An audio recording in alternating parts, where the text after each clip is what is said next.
现在很多年轻人开始不愿意买房做房奴了，他们更喜欢租房，经济压力小，而且想换工作、换城市的时候还可以随时换房，比较方便，不用因为房产把自己固定在某个城市、某个生活圈内。但是近2年来，租房好像也没那么容易了。过去房地产效益比较好的时候，一些有钱人会选择投资房地产，不管是转手还是出租都很划算。然而现如今却出现了一个怪象，就是很多手持多套房的本地人已经不愿意把房子出租了，他们情愿房子闲置放在那里，也不愿意往外出租。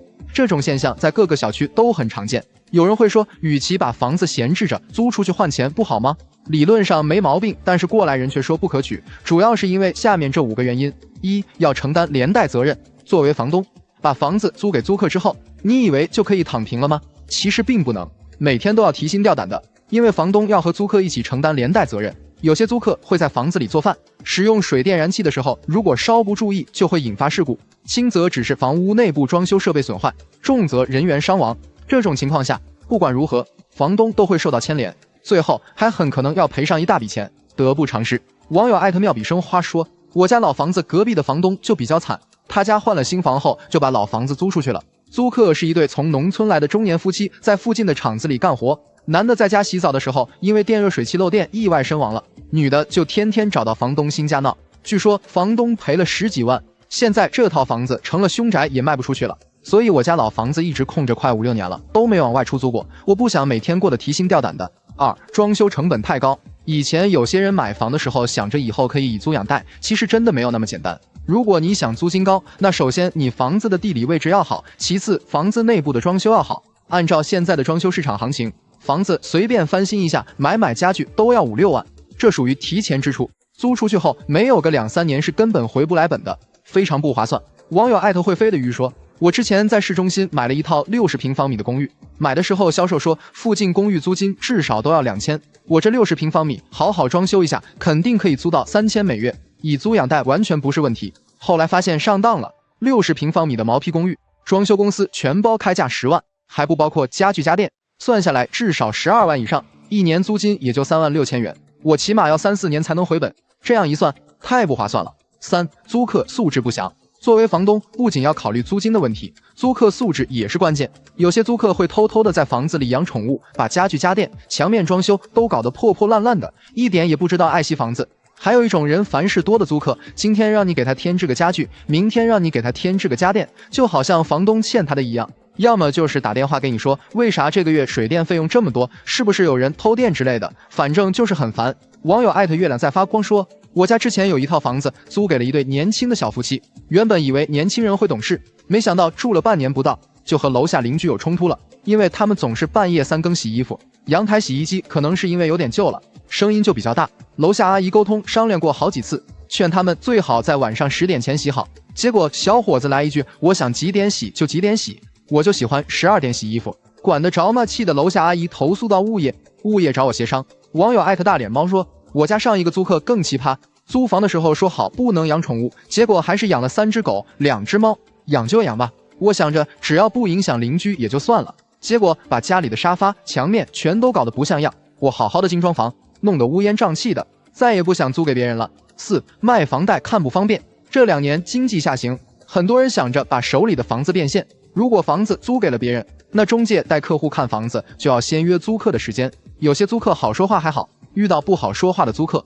不仅时间难约，甚至还不让人进去看房子，想早点卖出去就更难了。网友我行我素说，我家的另外一套房出租3、4年了，这2年我的生意不好做，想着把那套房子出售，距离租客合同到期还有3、4个月，听中介说现在房子不好卖，就想着和租客商量一下。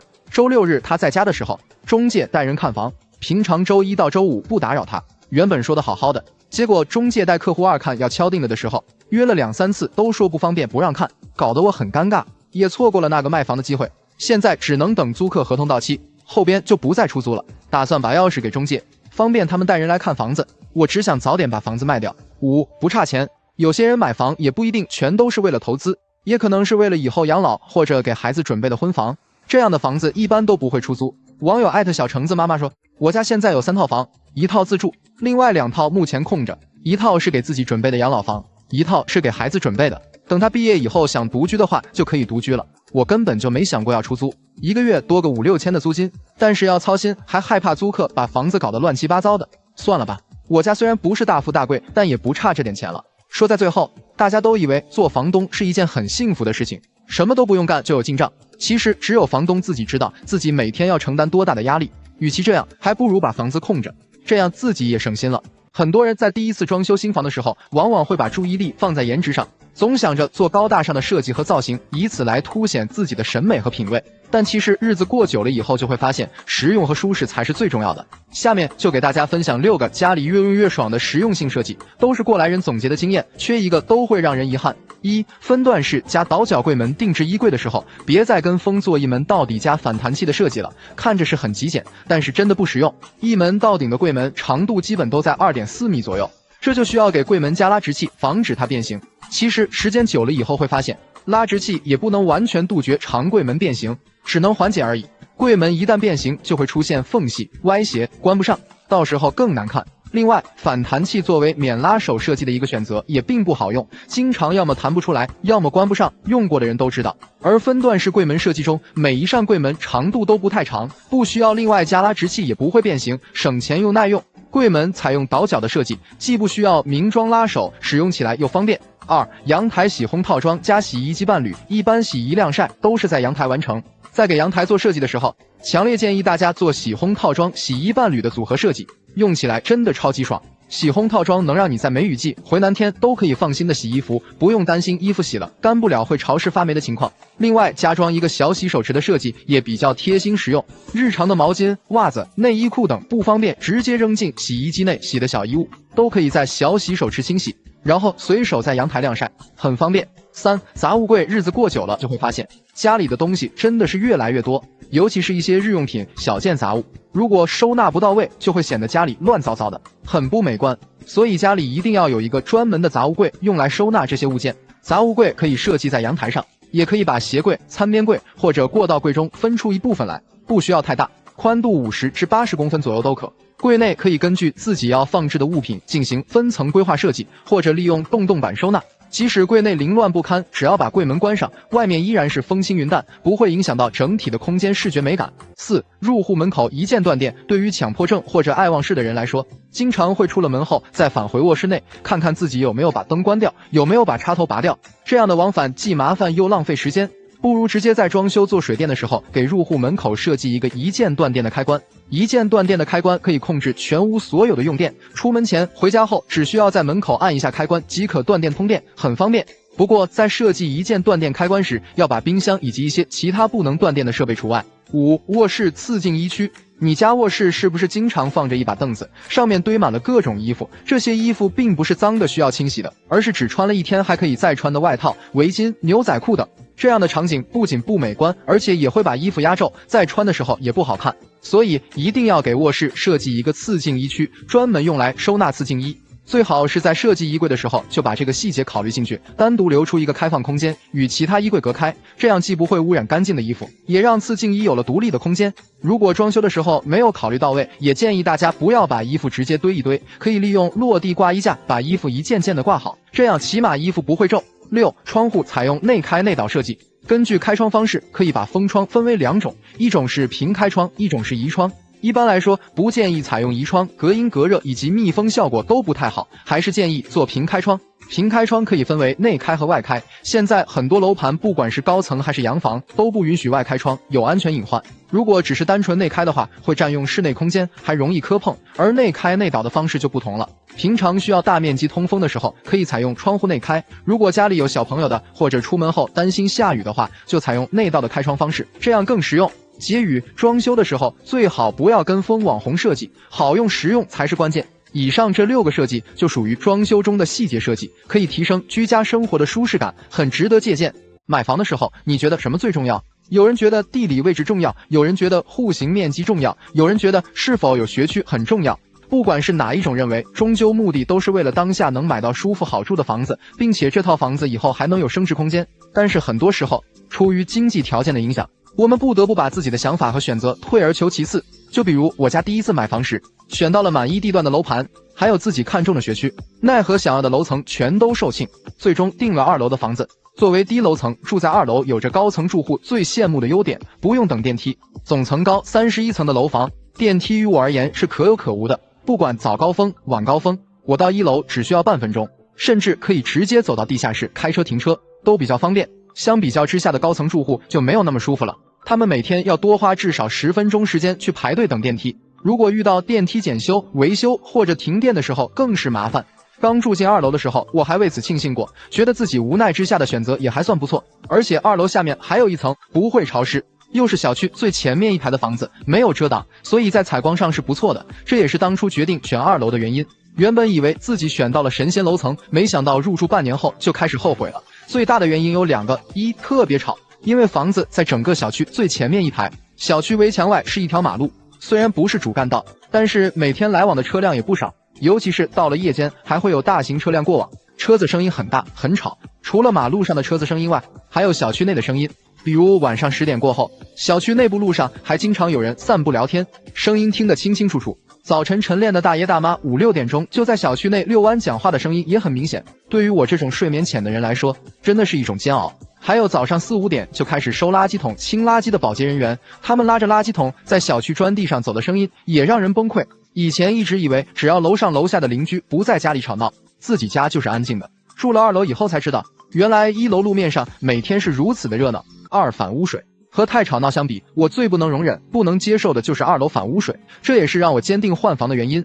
买房前没考虑那么多，住进来后才听别人说2楼很可能会反污水，想着也只是一个概率问题，毕竟现在大家素质都很高，应该也不会有人往下水道乱扔东西导致管道堵塞，所以一直抱着侥幸的心理。直到我家卫生间的地漏开始往上冒污水的时候，我才明白2楼反污水是一定会发生的，侥幸是没用的。楼下1楼的下水管是独立排水，我家是2楼，也就是管道最末端的一家。管道底部堵塞以后，污水就顺着管道跑到我家了。还好发现的及时，没有造成太大的损失，要不然我刚装修好不到1年的房子就废了。出现了反污水的情况，物业只配合疏通管道，并不愿意承担任何责任。楼上几十层的邻居更不会承担，倒霉的只有自己。新房才住了没多久就出现这种情况，我自然是不能接受的。但是一时半会也没钱买别的房子，只能自己想办法了。物业不允许我家改独立排水管，说会影响建筑外观。楼上邻居也不同意，说这样一来污水会反到他们家，每个人都有自己的想法。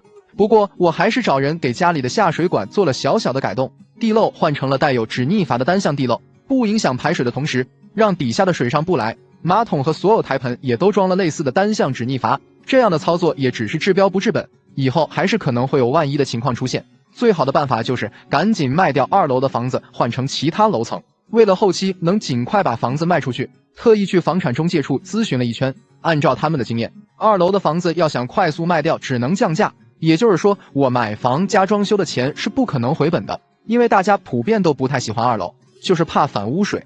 更何况我家已经出现过反污水的情况了，只会更糟。买房子的时候想着自住的同时，房价还能升值。现在好了，就因为是2楼，自己不想住，卖又不好卖，真的砸手里了，成了真正的不动产。总结，买房时但凡有得选，都建议大家不要选2楼，千万不要抱着侥幸心理，因为一旦出现万一，损失的只有自己的利益。另外，如果你已经无奈之下买了2楼，切记在装修的时候让水电工在外墙预留好溢水口，每个下水口都安装好单向止逆阀，争取把自家的隐患降到最低。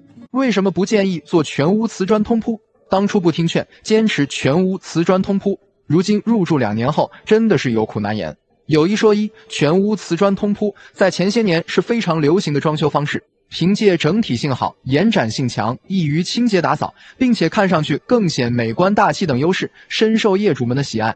但是不知道大家发现没有，现在网络上对于瓷砖通铺的差评越来越多了，甚至让很多人抱怨说，所谓的整体美观在缺点面前根本不值一提。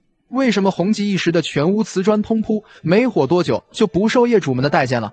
结合我家自身的情况以及一些网友家的真实反馈，总结了瓷砖通铺的4大缺陷，大家一起看看我说的对不对。1. 瓷砖损耗大。不得不说，全屋瓷砖通铺相比传统的过门式铺贴方式，整体性更强，空间不会有割裂感，而且材料统一，看起来比较舒服，尤其是墙地通风的效果也会让空间更显大。但付出的代价就是必然会浪费更多的瓷砖，这一点毋庸置疑。因为空间面积尺寸大小不一样，所以就会产生瓷砖切割的情况，剩下来的边边角角很难被二次利用，因此瓷砖损耗大是避免不了的。就拿我家来说，套内120平方，280片800×800的瓷砖，完工后只剩下16片，其中厨房墙面还用了卖家赠送的12片杂砖，最后算了一下损耗率，竟然达到了33%。像我家这种情况并不是个例。网友艾特海绵宝宝的家说，之前想过全屋铺瓷砖会有浪费，但完工后还是觉得多的有点离谱。我家建面才88平，铺贴前还找了设计师出排版加加工尺寸，结果买了212片砖，就剩3片，这太不合理了吧？所以说，无论房子面积大小，瓷砖选择什么规格，只要是全屋瓷砖通铺，那损耗率至少是传统铺贴的2至3倍以上。装修成本高，很多人在装修前会认为全屋瓷砖通铺选择一种材料会省钱，但事实情况却恰恰相反。要知道，全屋瓷砖通铺往往选择大尺寸瓷砖才能达到通透大气的效果。这个瓷砖价格本身就不低，施工中还需要水泥、沙子等其他材料。此外，就是额外的人工费也是出奇的高，因为大尺寸瓷砖铺贴它需要技术，特别是瓷砖上墙、墙地对缝等工艺，如果铺贴不好，不仅会影响整体美观性，还会带来瓷砖空鼓、高低不平等问题。所以说，瓦工的技术越好，工人的要价就越高，对于普通家庭来说，又是一笔不小的开支。网友艾特慢慢的妈咪说，第一次装修有被惊呆到，万没想到瓦工的工费竟然比瓷砖还贵。坐标18线小城市，建面114，套内85，通铺800×800的瓷砖，铺贴总价花了8350，费用贵得让人吐血。网友艾特小草莓的家说，全屋瓷砖通铺好看是好看，但真的贵啊！如果是小户型、低预算，真的要劝退大瓷砖。我家套内才80多平，当初想着买大砖可以1片抵2片用，结果房子小，浪费了好多砖，看着真心疼。当初对工费也没概念，找了手艺比较好的师傅，没想到工费花了9000块。效果达不到预期，即使你花了很高的装修成本和人工预算，全屋瓷砖通铺完工后的效果也很难做到100%满意。网上大家对于瓷砖通铺效果吐槽抱怨最大的一点就是达不到原本的预期。像我家之前的房子选择的是750×1500的大砖通铺，虽说在铺贴前做了精心排版，但在客餐厅位置还是出现了不同程度的小边条情况，就是大家常说的老鼠尾，看上去显得十分碍眼。此外，还有一部分业主经历了假通铺、墙地没对缝、砖缝大小不一等等不同程度的翻车情况。网友艾特可爱捕手小夏说，看看我家瓷砖通铺的效果后，你就知道钉工有多重要了。贴砖前已经明确和师傅说要通铺了，结果厨房和客厅之间还是被师傅用瓷砖切割了过门石。这种假通铺效果实在是丑，对师傅而言就是方便施工，不想返工的话只能硬着头皮接受。总之，全屋瓷砖通铺或多或少会出现不尽人意的情况，让人有苦难言。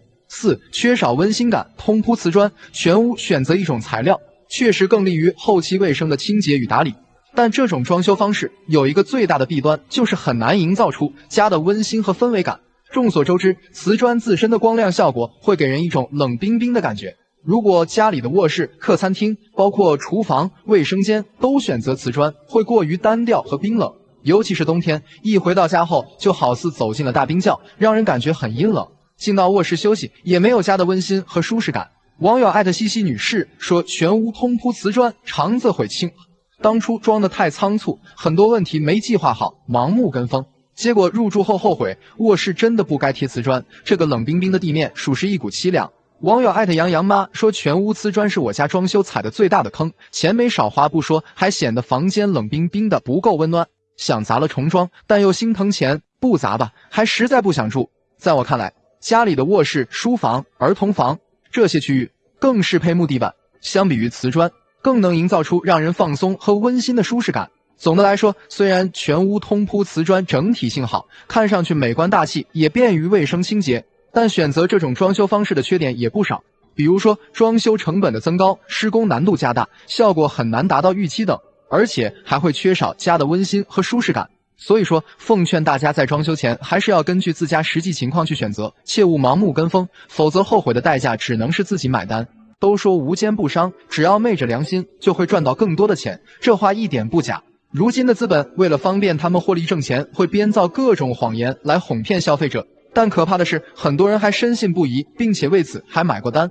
这一期咱们就来扒一扒这些年资本家为了忽悠你钱所编造出来的7大谎言，让大家看到真相，别再上当了。1. 面膜能补水。女孩子天生爱美，不管是小女生还是上了年纪的阿姨，都很在意自己的容颜。资本正是抓住女性的这个心理，大肆宣传面膜的功效，什么能补水、能美白，经常使用面膜能让皮肤更加水嫩光滑。但实际上，早就有学医的相关人士辟过谣，面膜能补水完全就是谎言，它只是把皮肤的角质层泡胀了，短期内给人一种水嫩白皙的假象。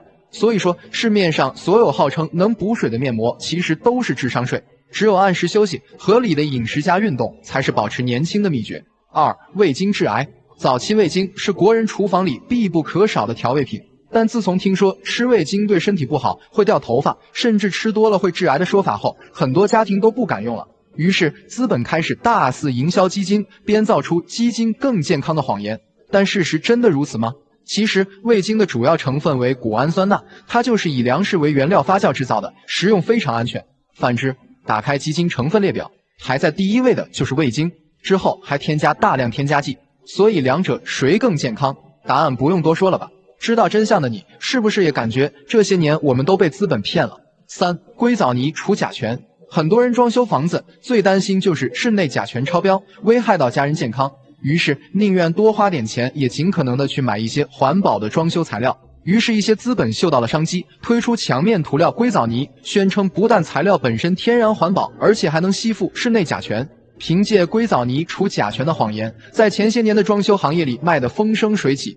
但实际上，硅藻泥的主要成分是硅藻土，它确实有少量吸附游离甲醛的能力，但却没有去除甲醛的功效，而且吸附饱和后还会2次释放。所以硅藻泥可以除甲醛就是智商税。此外，真没必要花钱去买那些所谓的除醛产品，什么绿萝、活性炭、光触媒等作用都很小，只有开窗通风才是最省钱且实用的去甲醛方法，没有之一。4. 吃猪油不健康。老一辈人都喜欢猪油，用猪油做出来的饭菜不仅香气宜人，而且口感也更加美味。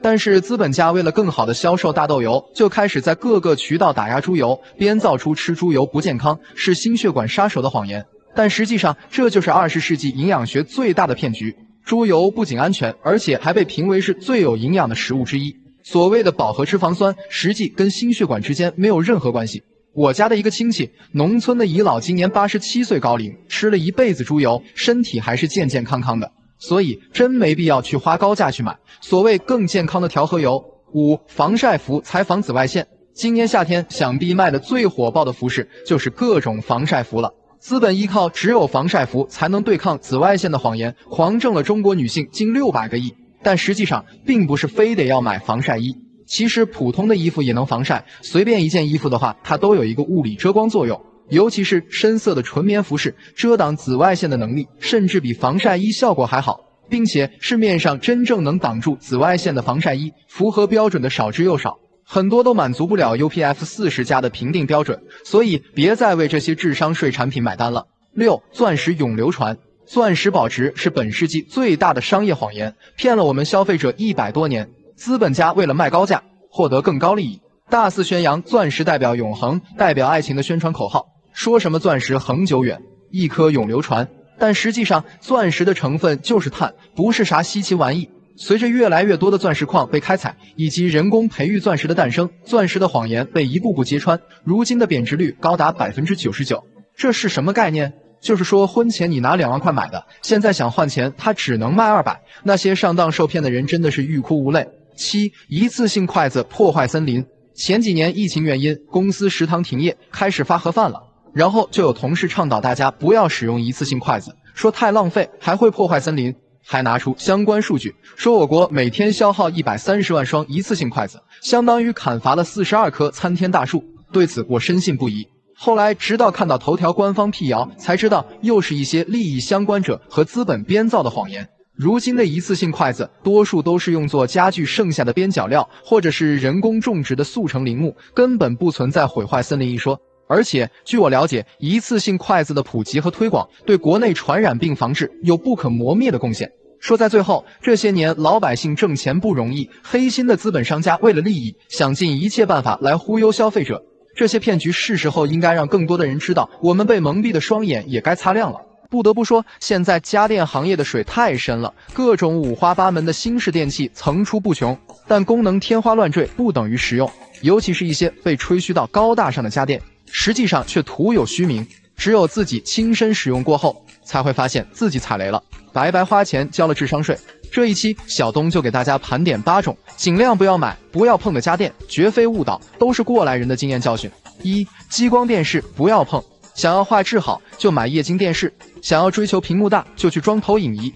所谓的激光电视，说白了就是一个妥协的产物，它集合了电视和投影的所有缺点。亮度低、抗光性差，还被聪明的厂家宣传成所谓的护眼，价格还贵得离谱。网友艾特丸子小姐的家，我就是那个大冤种，花几万买的激光电视，白天看泪眼不说，还根本看不清，真心后悔。同样的价格都能买索尼100寸电视了。2. 即热式热水器不要碰，说什么更节省空间，还能像燃气热水器那样源源不断的提供热水。